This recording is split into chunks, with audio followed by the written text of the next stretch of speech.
So, good afternoon po, Pangasinan Beta po. So, medyo tagal-tagal tayo hindi nakapag-video. So, ngayon medyo bakante kasi tayo. Wala tayong masyadong order ngayon.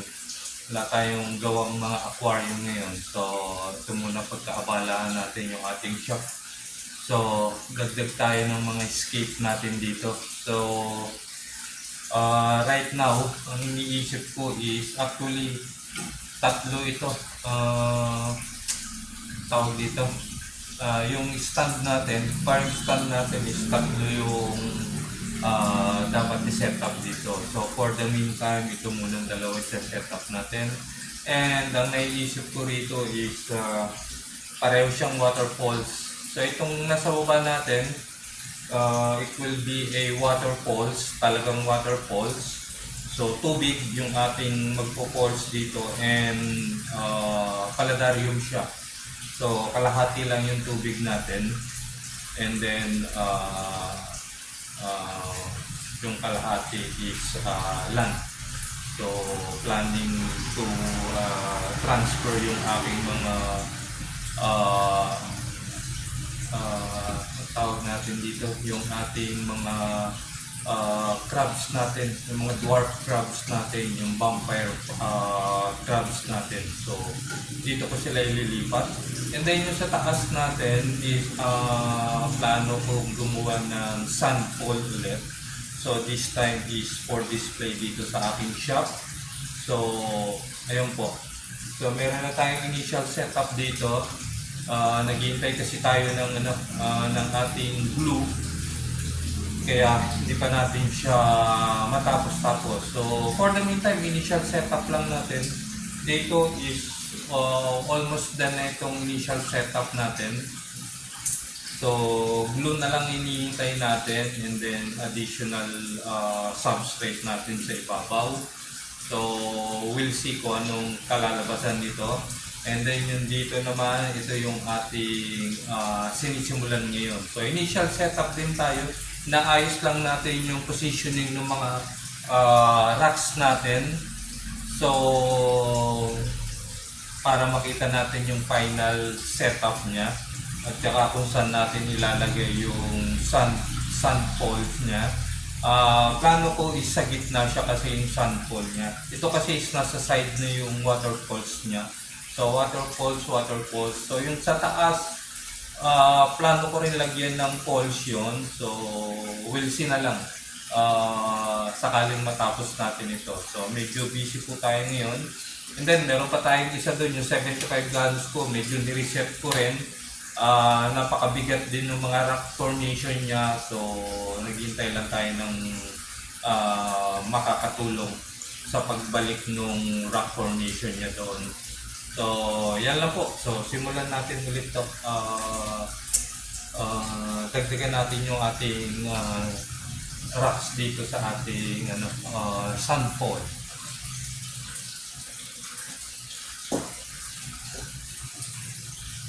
Close-up look lang po natin muna ito. So, Pangasinan Beta po ulit. Day 2 po natin. Itong ginagawa po natin sun pole itong nasa taas at waterfalls yung sa baba natin. So, concentrate muna tayo dito sa ating sun pole. So, habang iniintay pa natin yung mga equipment natin, wala pa yung ating glue and yung ating pillar natin. So, for the meantime, ang ginagawa lang natin is yung ginagamitan natin ng cement natin para maging tawag nito, para maging buo as a whole yung ating rock formation dito. So, yun po ating gagawin ngayon. So, ayan po. So, meron na tayong mix ng cement dito. So, pakita ko lang, focus ko lang sa inyo yung ating gagawin.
po, today medyo matagal na yung ating dalawang setup dito.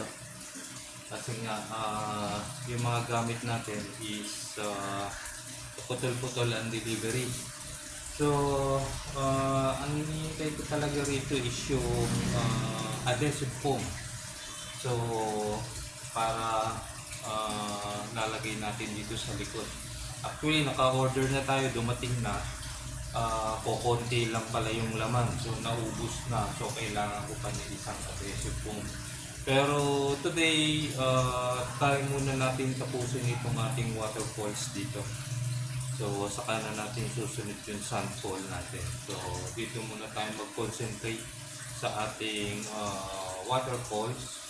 So may mga konti na lang, almost finish na ito, naidikit ko na lahat. So ito na lang, top portion na lang yung ating ididikit. Tsaka dito, konting cement dun sa mga likod para yung ating kung ano man yung alaga na ilalagay natin dito. For sure, ang ilalagay ko rito is crawler siya. Amphibian, so pwede sa tubig, pwede sa land kasi magiging terrarium ito. So yan ang mangyayari sa kanya. So as much as possible din, ma-cover natin yung likod para hindi dun sisiksik yung ating mga alaga. So aharangan natin yan. So yan lang po. Then saka ko papakita sa inyo yung ating pump dun sa likod. Nakasetup na rin siya. So ito na lang talaga, yung dito na lang sa tuktok niya, tinago ko yung pinaka tubo ng waterfalls natin.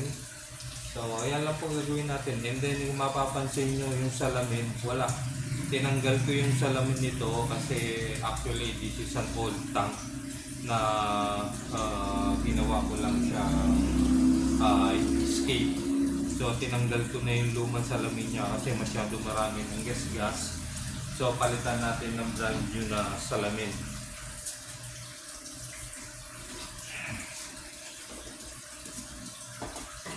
Ito, may naka-ready na tayong brand new salamin para naman malinaw-linaw yung atin. Sayang yung in-escape natin dito kung hindi malinaw yung salamin natin. So mamaya pag natapos natin, didikit ulit natin. Babalik natin ito.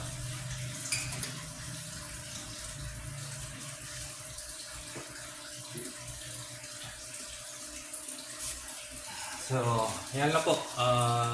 Pakita ko lang sa close-up look lang natin yung mga gagawin natin sa ngayon. So ito yung ating gagawin ngayon. Lagyan natin ng cement yan para magmukhang ganito. As a whole siya para magiging parang buong bato siya, mountain. So ito kailangan nating i-cement. Ito yung likod nito kasi tiyak pasukan nung alaga natin dyan magtago. So lagyan natin ng harang yan. And then dito rin, lagyan din natin ng cement yung pinakasulok niya. And then dito, lupa na yan eh. Kasi tataniman na natin yung mga malilalo na portion. So, ayan lang po. Simulan na natin.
So ito na po yung ating finish tank natin. So ayan na po, kung mapansin nyo parang isang buo yung ating mga bato. So nagkadikit-dikit na siya. So ayan po, tapos na. Finally, pero siguro mga 2 days bago natin ito matubigan. But for the meantime, balik natin yung salamin niya rito sa harapan, no? And then that's it, tapos na tayo dyan. Patuyuin lang natin yung semento niya at yung mga pandikit, and that time pwede na natin siya tubigan. So kabit ko lang yung salamin. So ito po, kabit natin salamin.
po, saktong-sakto yung tabas natin. So, again, sabi ko nga, hintayin na lang po natin silang matuyo. And then, baka bukas, pwede na natin to itry yung waterfalls niya. No? And then, lagyan natin ng white sand dito. And konting halaman, try natin. So far, wala pa kasi ako mga moss, so try natin siya. Bukas na ito. So, abangan nyo po bukas.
So, ito na po tayo.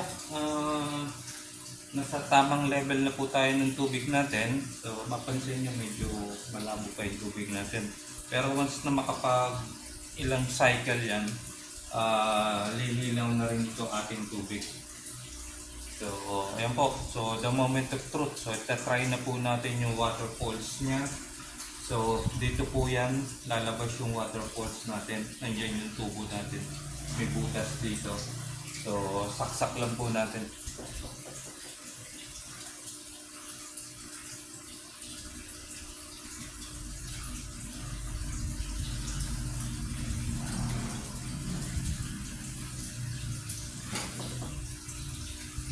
So, ayan na po. Ayan ating waterfalls. Gumagana po siya. Perfect po yung ating setup. So, ayan po. Close up lang natin ito. So, ito na po yung ating waterfalls. Tapos na po siya. As you can see po, close up natin. Ayan po yung ating waterfalls. Ayan po. Maksak siya doon. Kita nyo po yung details ng mga rocks natin. Napakaganda po ng details ng rocks natin. So, yan po ang ilalim niya. So, all we need is some plants po. Mga konting plants, terrarium moss. Especially terrarium moss. So, hanap tayo ng terrarium moss. So, for the meantime, ito po muna yung ating paladarium with waterfalls.